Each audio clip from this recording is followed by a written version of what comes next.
we are going to discuss supply with definition and law. मतलब आज के हमारे वीडियो में हम आपको सप्लाई, उसका मीनिंग, उसके डिफरेंट रिलेशनशिप्स और फैक्टर्स टू अफेक्ट सप्लाई और उसके लॉ ऑफ सप्लाई ये डिस्कस करने जा रहे हैं। मतलब इंडिविजुअल सप्लाई पे क्या इफेक्ट पड़ता है, किस तरह से वो घटती या बढ़ती है, मार्केट सप्लाई किस तरह से घटती या बढ़ती है और लॉ ऑफ सप्लाई क्या है। तो ये हम आपको आज बताने जा रहे हैं। इसको समझने के लिए आपको वीडियो को प्रॉपरली पूरा वॉच करना पड़ेगा, तभी आपको मीनिंग और लॉ समझ में आएगा। So please guys watch till the end of the video. Children, let's start with the meaning of supply. Supply होती क्या है? Law of supply या बाकी चीजें समझने के लिए सबसे पहले आपको मीनिंग उसका क्लियर होना चाहिए कि क्या है। Supply refers to the quantity of commodity. First चीज तो ये है कि आपकी कमोडिटी की क्या क्वांटिटी। फिर है it should be offered for cell, यानी कि क्वांटिटी है, प्रोड्यूसर ने कितना अमाउंट काउंट किया, that does not matter. Matter क्या करता है, जो उसने कितनी क्वांटिटी सेल के लिए ऑफर की है। ठीक है, और फिर नेक्स्ट टर्म है, देखिए फर्स्ट आपका ये हो गया, सेकंड टर्म ये हो गया, थर्ड चीज ये हो गई गिवन प्राइस। एक पर्टिकुलर प्राइस होना चाहिए किसी भी चीज का।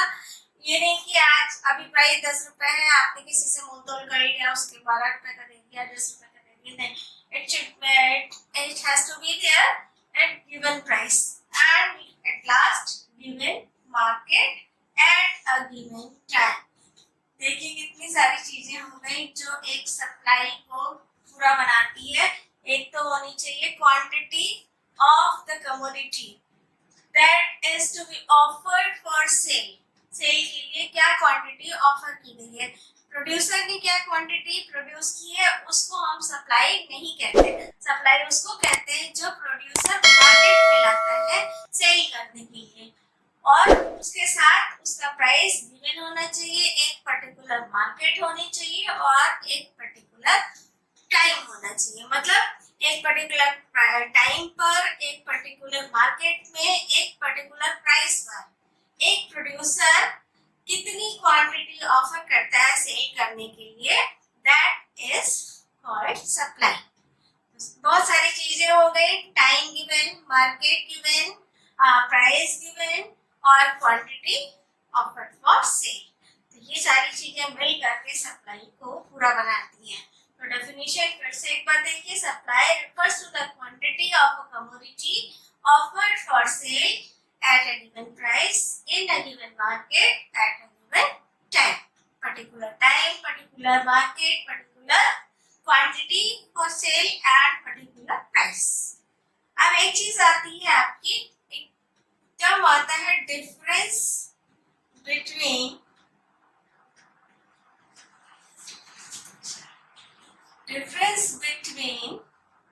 supply and quantity supplied। आपको याद होगा मार्केट में जब हमने आपको डिमांड में जब हमने आपको बताया था, तो उसमें भी यही चीज थी कि डिमांड एंड क्वांटिटी डिमांडेड में डिफरेंस होता है। लेकिन यहाँ पर भी उसी तरह से एक ही चीज डिफरेंस है दोनों में।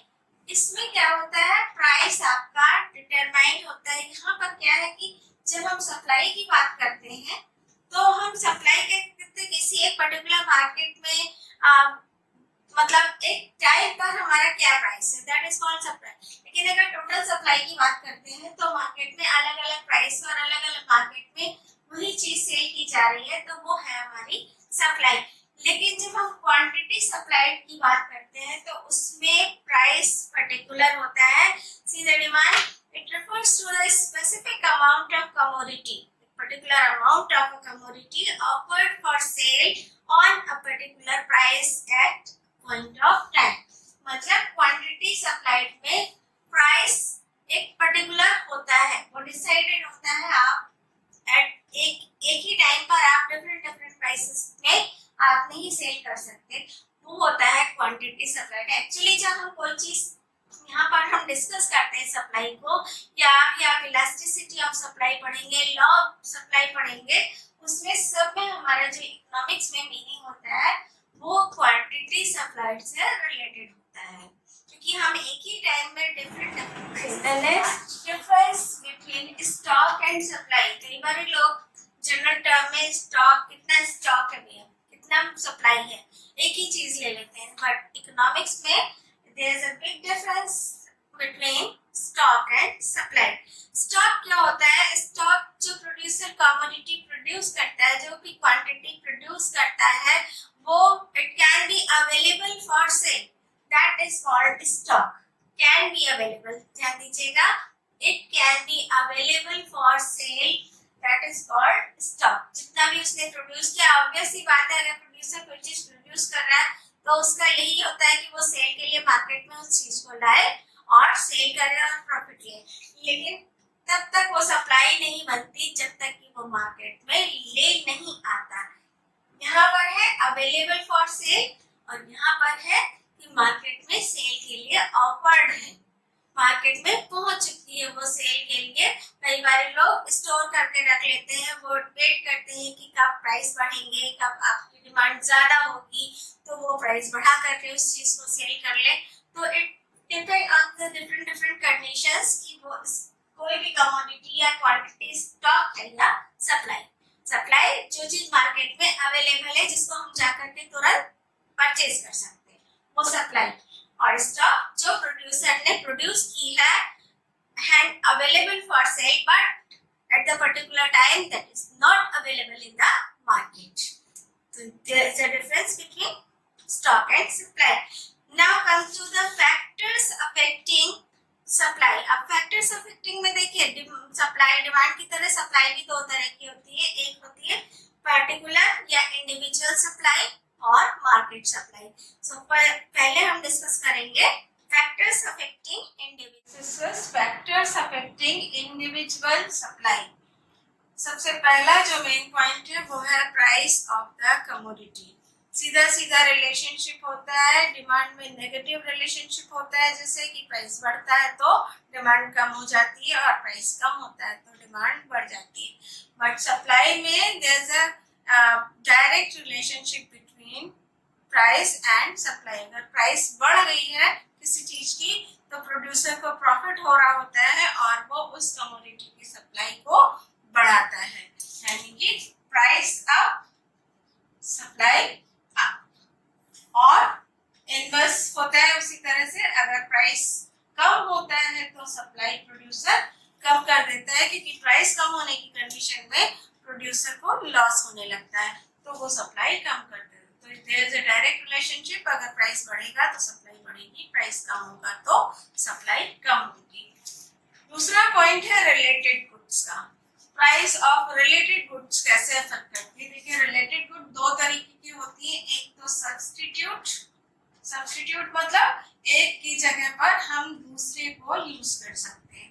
जैसे कि अगर हम चाय पी रहे हैं तो कॉफी को, उसी तरह से जैसे आप सपोज आप चाय, कोई एक प्रोड्यूसर है वो चाय का प्रोडक्शन करता है, अब सपोज कॉफी के प्राइस कम हो रहे हैं तो क्या होगा, या चाय के प्राइस कम हो रहे हैं तो प्रोड्यूसर को लॉस होगा।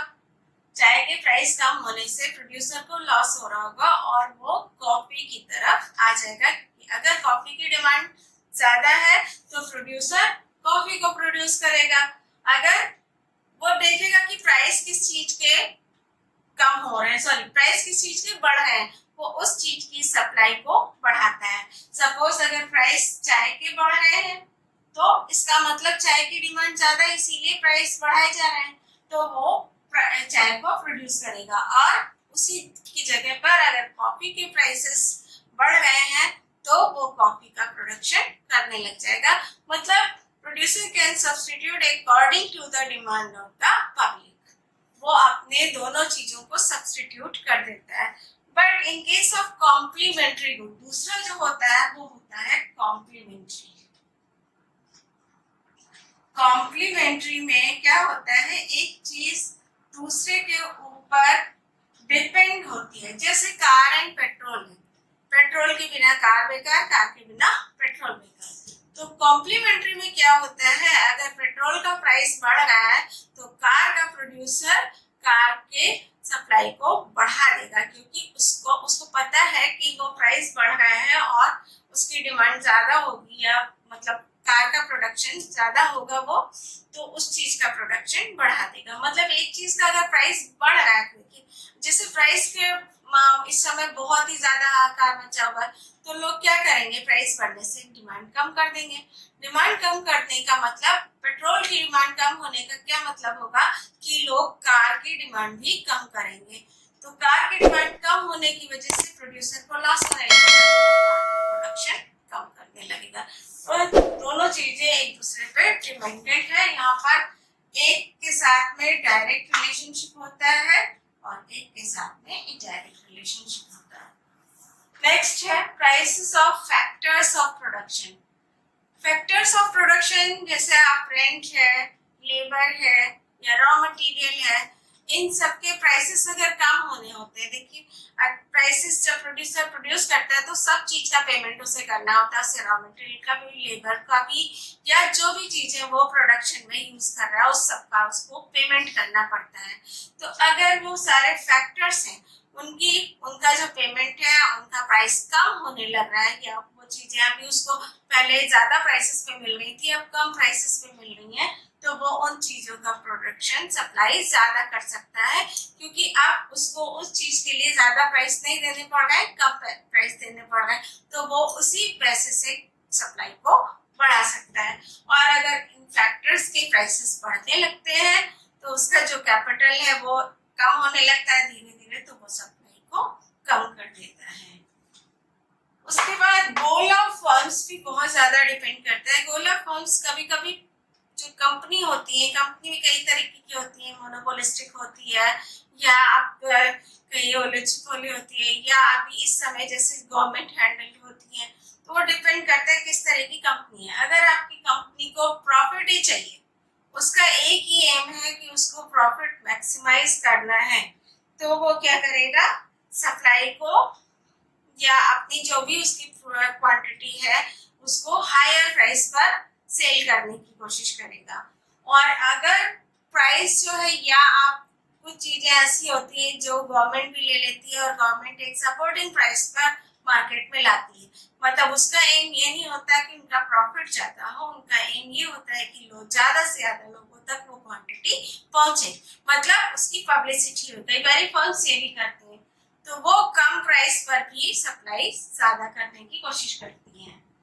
Now changes in technology. Changes in technology, कभी कभी ऐसा होता है कोई नया ऐसा इन्वेंशन आ जाता है जिससे जो लागत पहले लग रही थी किसी चीज की सप्लाई में, वो लागत कम हो जाती है। तो अगर पहले से कम लागत पे अब नई टेक्नोलॉजी के थ्रू काम होने लगता है, तो जाहिर सी बात है सप्लाई बढ़ जाएगी, क्योंकि इनडायरेक्टली उसकी सेविंग होने लगती है प्रोड्यूसर की, और जो बचे हुए पैसे उससे वो सप्लाई बढ़ा लेता है। और अगर यही चीज ऐसा हो गया कि वो टेक्नोलॉजी गड़बड़ हो गई, तो वो फिर सप्लाई कम हो जाती है। तो these are the points, factors affecting individual supply. Now next is market supply किस तरह से चेंज होती है। Now come to factors affecting market supply. Market मतलब एक पूरी मार्केट में किस तरीके से, अभी इसके पहले जो हमने बताया वो एक फर्म की सप्लाई कैसे इंक्रीज या डिक्रीज हो सकती है, यहाँ पर है मार्केट में किस तरीके से सप्लाई इंक्रीज या डिक्रीज हो सकती है, वो कौन से फैक्टर्स है। तो नंबर 1 है नंबर ऑफ प्रोड्यूसिंग फर्म्स। किसी भी कमोडिटी की अगर प्रोड्यूसिंग फर्म्स ज़्यादा हैं तो सप्लाई ज़्यादा होती है। एंड प्रोड्यूसिंग फर्म्स का ज़्यादा होना डिपेंड करता है किसी कमोडिटी की कितनी मार्केट सप्लाई है या उसको प्रॉफिट कितना हो रहा है। अगर एक फर्म में सपोज 3 फर्म है, उनको प्रॉफिट ज़्यादा हो रहा है, तो नई फर्म उससे अट्रैक्ट होती है कि उनको इस कमोडिटी के प्रोडक्शन में प्रॉफिट होगा, तो वो अपनी भी फर्म्स उसमें मतलब आना शुरू कर देती हैं, उनकी एंट्री भी स्टार्ट हो जाती है, and that increase in the supply of market. तो ये डिपेंड करता है कि प्रॉफिट हो रहा है किसी फर्म को या नहीं। अगर प्रॉफिट है तो उसमें न्यू फर्म्स की एंट्री होने लगती है और सप्लाई बढ़ने लगती है, और अगर लॉस हो रहा है तो धीरे धीरे फर्म्स मार्केट से आउट होने लगती हैं और सप्लाई कम हो जाती है। And next is expected change in price. कभी कभी होता है कि मार्केट में लगता है कि आने वाले दिनों में इस चीज का प्राइस ज्यादा होगा, जैसे कि वुलन है, समर्स में उनकी डिमांड उतनी ज्यादा नहीं होती तो प्रॉफिट भी नहीं होता है, प्रॉफिट नहीं होगा तो कंपनी सप्लाई बंद कर देती है उस चीज की।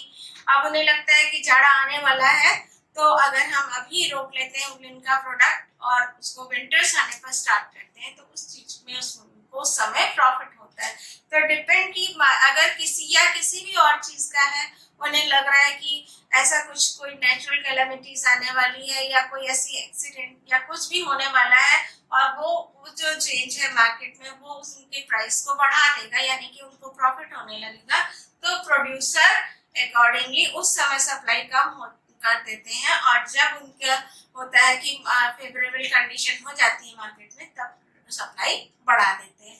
तो डिपेंड करता है कि चेंज क्या एक्सपेक्टेड है मार्केट में। अगर प्राइस बढ़ने वाला है फ्यूचर में तो अभी सप्लाई कम कर देंगे और फ्यूचर में बढ़ा देंगे, और अगर उन्हें लग रहा है नहीं अभी उनको प्रॉफिट हो रहा है तो वो अभी मार्केट में सप्लाई ज्यादा रखेंगे, फ्यूचर का बाद में डिसाइड करेंगे। फिर नेक्स्ट है टैक्सेस एंड सब्सिडीज। गवर्नमेंट के जो टैक्सेस होते हैं इस पर भी बहुत कुछ सप्लाई डिपेंड करती है। टैक्सेस बहुत ज्यादा होने लगते हैं किसी चीज पर तो प्रोड्यूसर इनडायरेक्टली लॉस में होने लगता है उसको, क्योंकि जो अमाउंट से वो सप्लाई बढ़ा सकता था वो अमाउंट उसको गवर्नमेंट को टैक्स के रूप में देने लगता है, तो इनडायरेक्टली वो सप्लाई कम हो जाती है उस चीज की। एंड अगर गवर्नमेंट किसी चीज पे सब्सिडीज देने लगती है तो उसका कैपिटल अमाउंट बढ़ जाता है और वो अपनी सप्लाई बढ़ा सकता है। उसी तरीके से है नेचुरल फैक्टर्स। नेचुरल फैक्टर्स बहुत कुछ है, इंडिया जैसी कंट्रीज में तो नेचुरल फैक्टर्स का बहुत ज्यादा इफेक्ट होता है सप्लाई में। अगर फेवरेबल कंडीशंस है वेदर्स की तो जैसे एग्रीकल्चर ही है, अगर बारिश अच्छी हो गई सप्लाई बढ़ जाएगी, बारिश कम हो गई तो सप्लाई घट जाएगी। उसी तरीके से बहुत सारे और ऐसे प्रोडक्ट्स हैं जिन पर नेचुरल कैलामिटीज का इफेक्ट पड़ता है किसी भी चीज के लिए। मान लीजिए कि फ्लड आ गया या कोई ऐसी कंडीशन हो गई जिससे उस चीज की डिमांड उस समय प्रॉफिट नहीं हो रहा है, या डिपेंड करता है आग लग गई कुछ हो गया तो सप्लाई कम हो जाएगी, और अगर कंडीशंस फेवरेबली चलती चली गई तो सप्लाई फिर इंक्रीज कर देता है प्रोड्यूसर। नेक्स्ट है means of transport and communication. बहुत ज्यादा जरूरी है means of transport and communication, क्योंकि अगर मार्केट में लाने के लिए उनके पास ट्रांसपोर्ट ही अवेलेबल नहीं होगा, सब चीज को हाथ से या पुराने तरीकों से मार्केट में लाना पॉसिबल नहीं होता है, तो ट्रांसपोर्ट बहुत ज्यादा जरूरी होता है। या कोई बड़ी इंडस्ट्री है वो एक कोने में लगी हुई है, कंट्री से बाहर है, आउटसाइड है, उसको मेन सिटीज में लाना एंड बीच पब्लिक में लेके आने के लिए हमें ट्रांसपोर्ट की जरूरत पड़ती है। विदाउट ट्रांसपोर्ट प्रोड्यूसर इतनी सप्लाई नहीं करता, क्योंकि उसको पता है इतना माल उसका मार्केट तक नहीं पहुंच पाएगा क्योंकि उसके पास ट्रांसपोर्ट ही अवेलेबल नहीं है। तो अगर ट्रांसपोर्ट है तो सप्लाई बढ़ने की संभावना होती है, और अगर ट्रांसपोर्ट अवेलेबल नहीं है, इजीली नहीं मिलता हम लोग को, तो वो उतनी सप्लाई करने की कोशिश नहीं करते हैं। उसी तरीके से कम्युनिकेशन किस तरीके से एड्स के थ्रू या किसी पब्लिसिटी के थ्रू, पैम्पलेट्स के थ्रू, क्योंकि कम्युनिकेट नहीं करेंगे तो पब्लिक को आपके प्रोडक्ट के बारे में जानकारी कैसे होगी। तो ये बहुत ज्यादा जरूरी है कि कम्युनिकेशन और ट्रांसपोर्ट पॉसिबिलिटी होनी चाहिए, अवेलेबल होना चाहिए उनको, किसी भी प्रोड्यूसर को मार्केट तक अपनी कमोडिटी का एडवर्टीजमेंट करने के लिए, लोगों तक उस चीज को पहुंचाने के लिए। फिर ये है लास्ट वाला, एग्रीमेंट अमंग प्रोड्यूसर्स। कभी कभी फर्म्स एग्रीमेंट के अकॉर्डिंगली प्रोड्यूस करती हैं, उनको फिर प्रॉफिट और लॉस से मतलब नहीं होता। उनका जो एक एग्रीमेंट इंडस्ट्री के थ्रू हो गया है, उनकी कोई इतनी क्वांटिटी, एक पर्टिकुलर क्वांटिटी प्रोड्यूस करनी है, और मोस्ट ऑफ द टाइम यही होता है कि प्रॉफिट हो रहा होता है तभी इस तरीके का एग्रीमेंट होता है। तो मेनली इनका जो पॉसिबिलिटी होती है वो प्रॉफिट मैक्सिमाइज करने की होती है, तो पहले ही कर लेते हैं एग्रीमेंट की इतनी क्वांटिटी प्रोड्यूस करनी है, और ऑब्वियस सी बात है कि कोई भी प्रोड्यूसर या फर्म जो है वो प्रोडक्शन करेगी तो वो यही कोशिश करती है कि उसको अपना भी प्रॉफिट हो, तो मैक्सिमाइज करता है प्रॉफिट को। क्यों? क्योंकि वो उसको फर्दर प्रोडक्शन करना है, तो इसमें supply most of the time increase होती है। हाँ, कभी कभी होता है एग्रीमेंट पूरे नहीं हो पाते हैं तो सप्लाई डिक्रीज होती है।